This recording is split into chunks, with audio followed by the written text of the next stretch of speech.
Vamos a comenzar, terminada la parte de cardiovascular, vamos a hablar de la fisiología de la respiración, empezando el tema de fisiología respiratoria. Entonces, fíjense, acá tenemos el aparato respiratorio. El aparato respiratorio se divide en vías aéreas superiores y vías aéreas inferiores. Las vías aéreas superiores comienzan en las fosas nasales.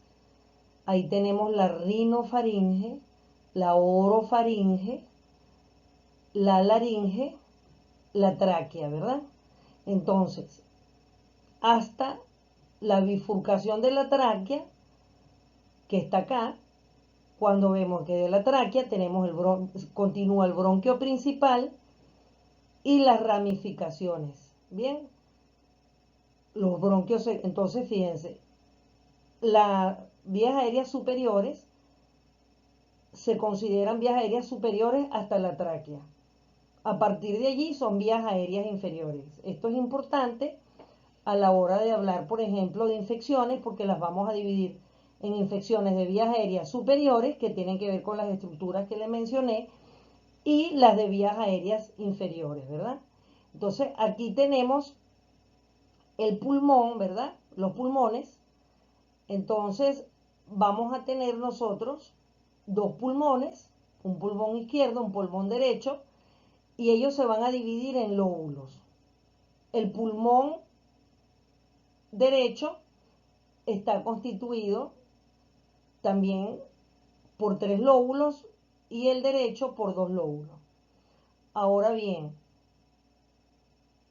vamos a tener que a su vez estos lóbulos se dividen en lobulillos. Bien, los lobulillos son estructuras que comprenden, o sea, un conjunto de lobulillos forman un lóbulo. Bien, entonces, por ejemplo, si este es el lóbulo superior, lóbulo medio, lóbulo inferior, entonces nosotros vamos a tener que en el lóbulo superior va a estar constituido por múltiples lobulillos, que son estructuras aéreas más pequeñas. Entonces, fíjense, aquí tenemos los bronquios, ¿verdad? Entonces tenemos el bronquio principal, la bifurcación izquierda-derecha. Entonces, ella se va a dividir, estos bronquios se van a dividir en bronquíolos, que son, significa que a medida que se ramifica, como estamos viendo esto azul aquí, su radio, o sea, el radio de estos tubos, de estos conductos, se hace más pequeño, ¿de acuerdo? A su vez, la mínima expresión, o sea, lo más pequeño de ellos va a ser que el alvéolo. Esto es una estructura alveolar. El alvéolo es la unidad respiratoria de los pulmones. Bien, entonces, así como nosotros hablamos de la nefrona, que era la unidad funcional en el riñón, el alvéolo es la célula respiratoria por excelencia y es el que va a cumplir las funciones de lo que va a ser el pulmón en su conjunto. Entonces recuerden que el pulmón es un tejido elástico que está constituido por tejido conjuntivo. Él tiene que ser con fibras tipo 1 elásticas porque él se contrae y se expande con los movimientos respiratorios. A su vez, él va a estar recubierto por una serosa llamada pleura.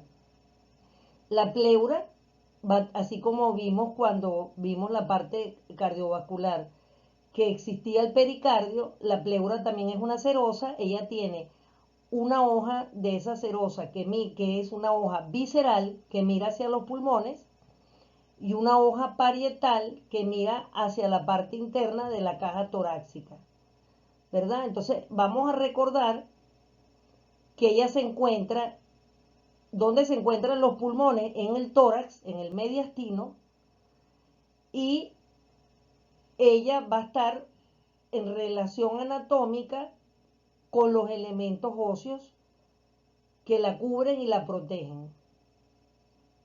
A nivel inferior, ella va a estar limitada anatómicamente por el músculo diafragma, ¿verdad? Que él se encuentra en una posición transverso sagital. Entonces, aquí lo que queremos aclarar entonces que es las vías aéreas superiores, las vías aéreas inferiores que comienzan de la tráquea para abajo.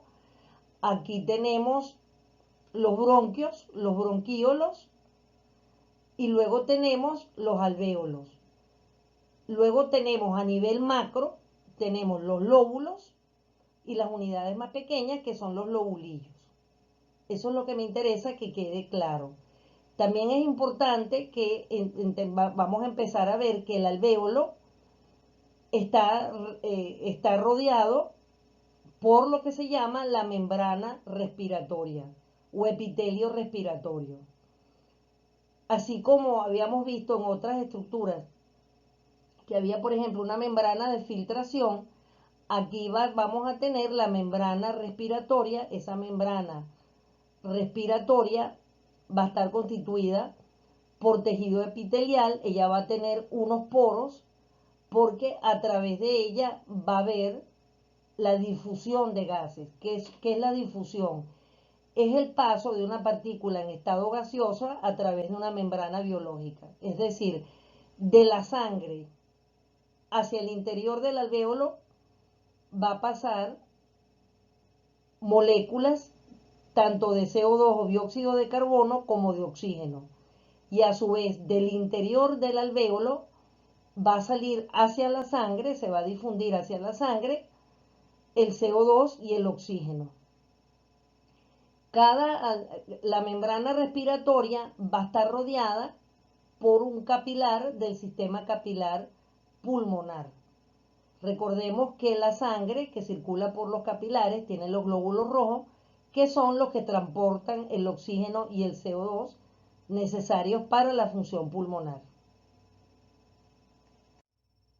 Luego tenemos los músculos de la respiración. Entonces, habíamos dicho que los pulmones estaban atrapados, digámoslo así, por la caja torácica. Entonces, hacia arriba, ¿con quién limitan los pulmones? Los pulmones limitan hacia arriba con la cintura escapular.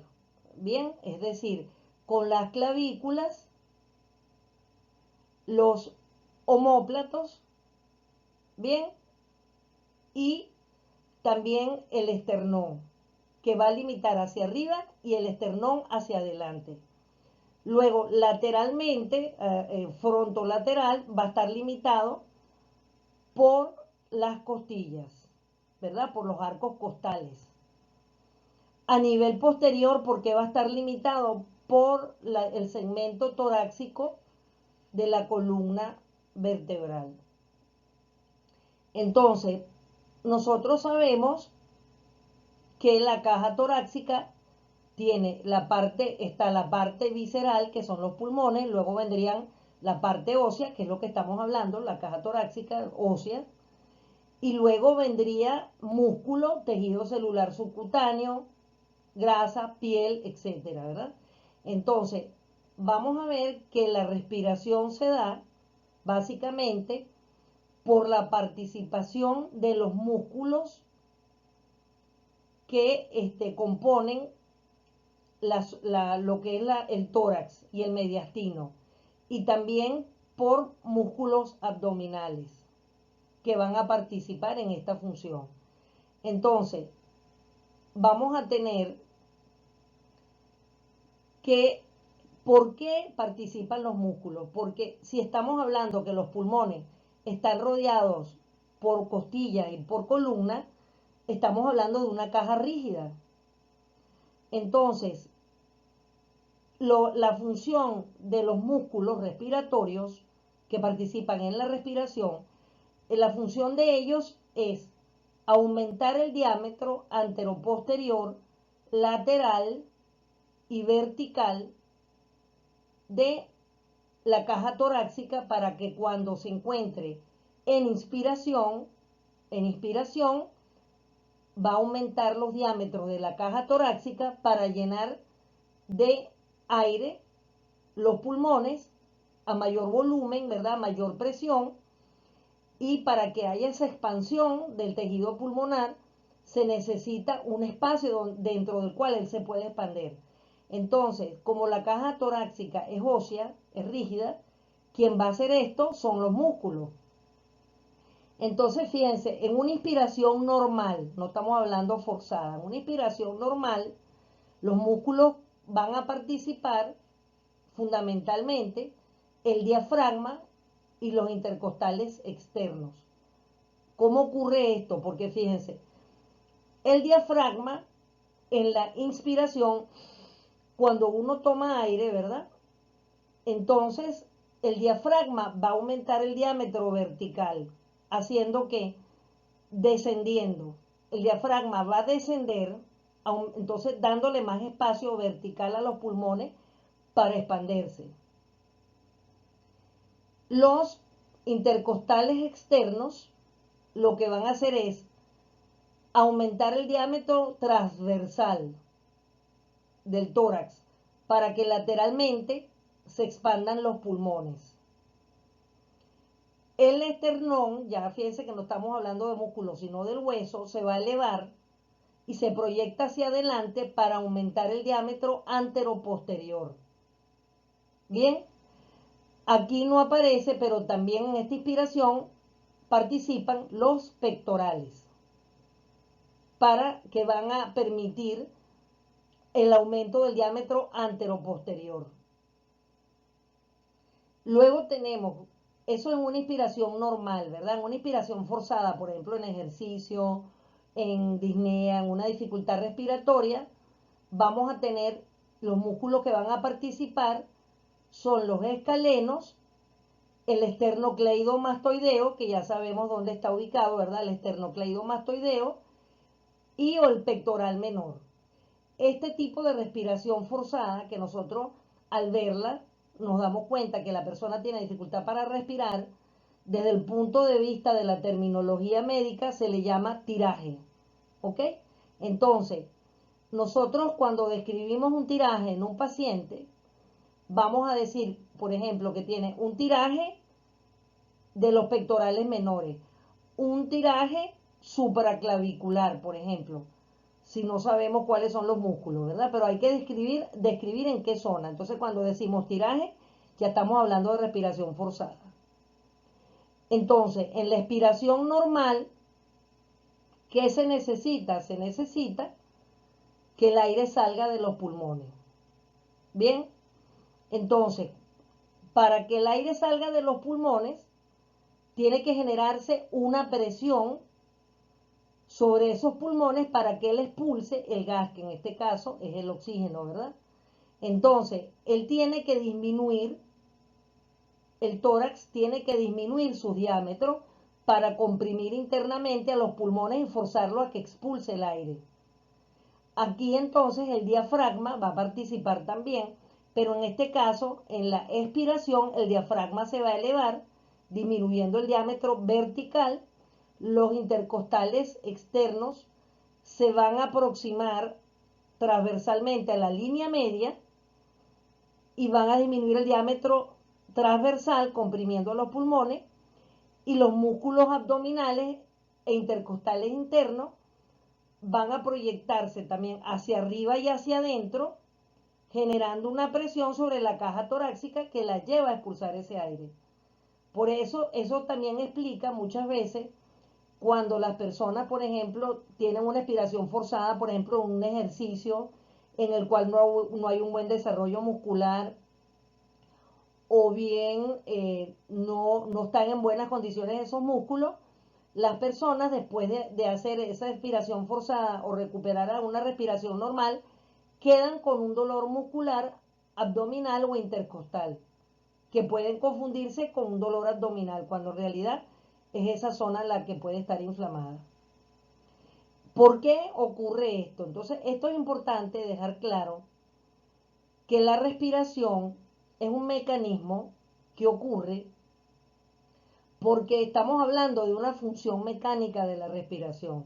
Fíjense que la presión atmosférica a nivel del mar normal es 750 milímetros de mercurio.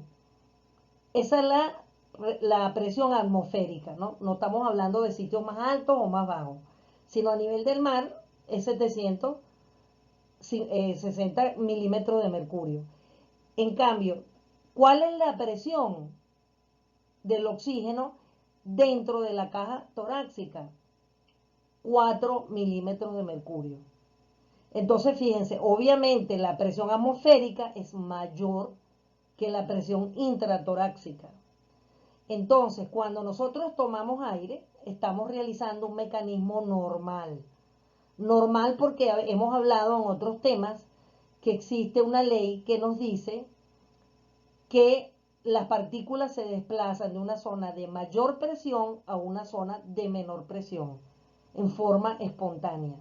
Cuando tomamos aire, esa presión atmosférica, que es mayor, entra naturalmente dentro de la caja torácica, que tiene mucho menos presión.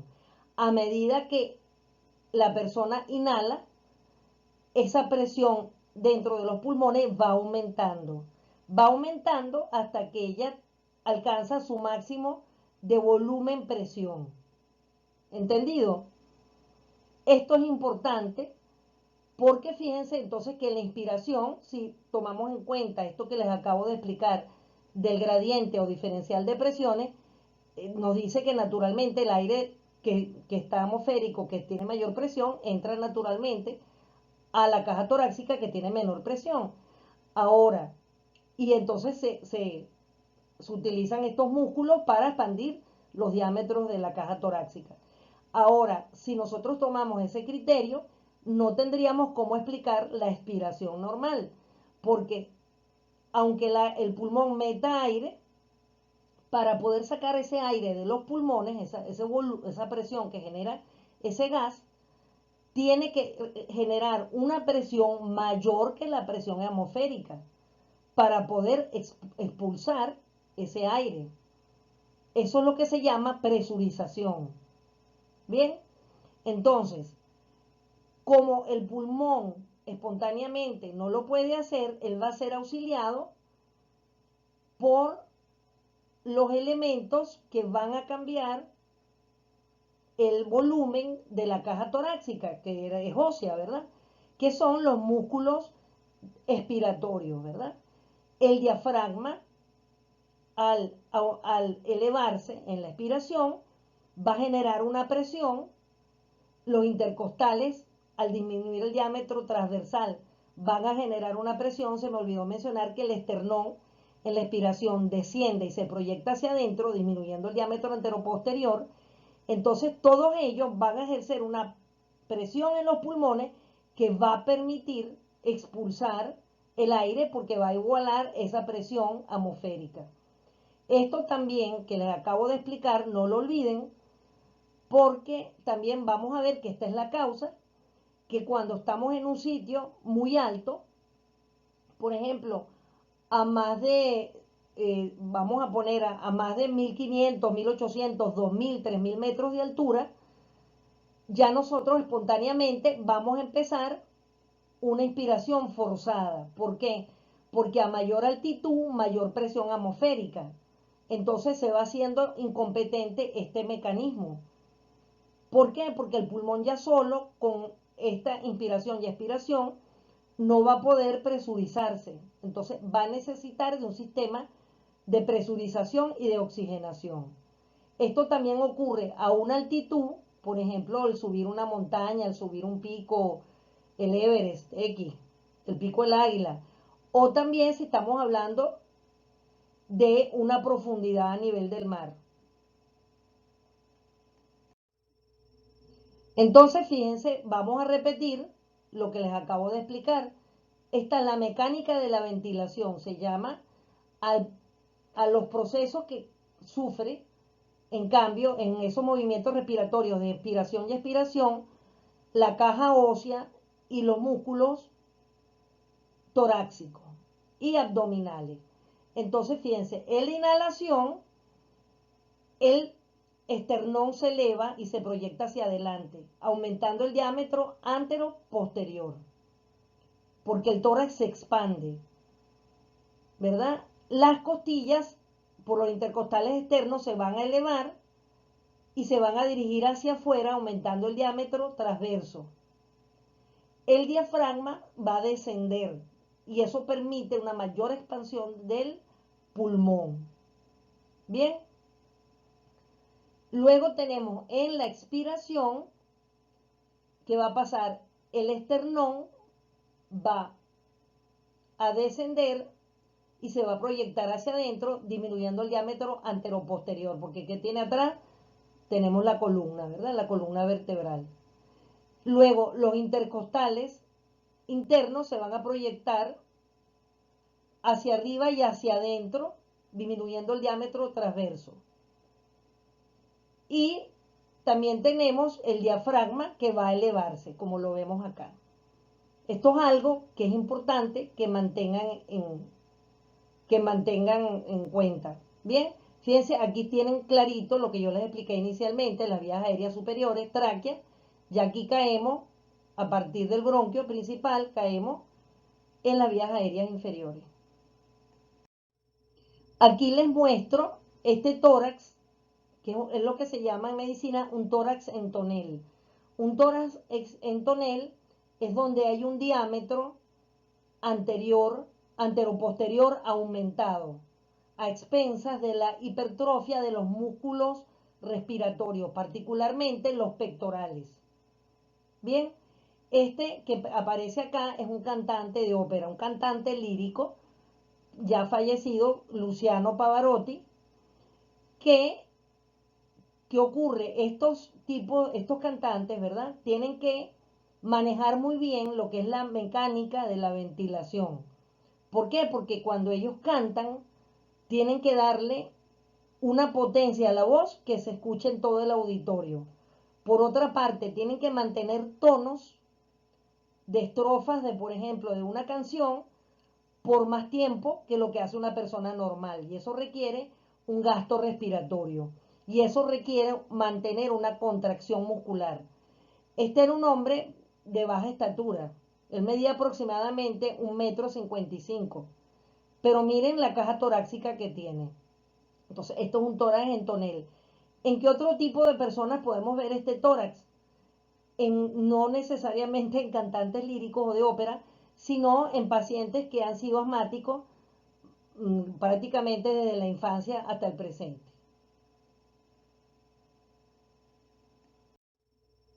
Gracias por su atención.